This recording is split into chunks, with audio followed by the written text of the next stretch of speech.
Законы, подобные законы, вообще целый ряд инициатив, которые в последнее время исходят от нынешней власти, они подрывают устои нашего государства. Вообще есть такое в политологии понятие «подрывные институты». Вот как раз вот эти подрывные институты, они используются для того, чтобы нанести ущерб нашему государственному строю, конституционному строю. Собственно, политический режим в стране меняется. Мы из демократии превращаемся в автократию, и когда вот лицом к лицу мы говорим, например, с апологетами, да, вот этих всех инициатив, они абсолютно не делают вид, что как бы даже этой проблемы не существует.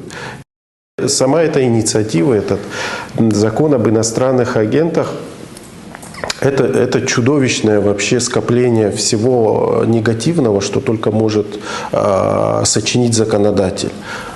Целый ряд, ну, слушайте, мы же не можем лишить граждан лишь по причине того, что они работают в неправительственных организациях целого ряда основополагающих политических прав. Вас лишают свободы слова. То есть вы не можете больше там писать, вот как я, например, да, если буду признан иностранным агентом, я не смогу писать заключение по поводу вот этих вот безумных инициатив. Да. Вообще полный запрет на то, чтобы кто-то мог высказываться с таким статусом по поводу каких-то безумных инициатив. Это разве не прямое преследование, да, когда вот понимая, что в стране есть такие критики, которые могут на профессиональном уровне, хотя некоторые бессовестные люди, назову их прямо, говорят о самозванцах, да, которые там якобы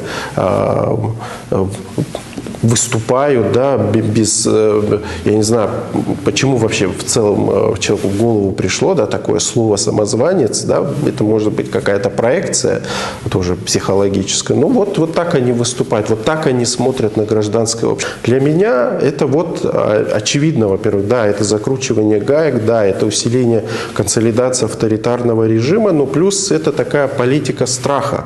То есть я не думаю, что ограничиться единственно этим законом об иностранных агентах, потому что есть еще много всего, что можно перенять.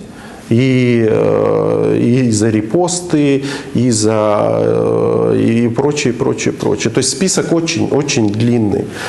И это, как, кстати, это не единственное, там не только свобода слова, вас лишают базовых абсолютно прав, вплоть до экономических.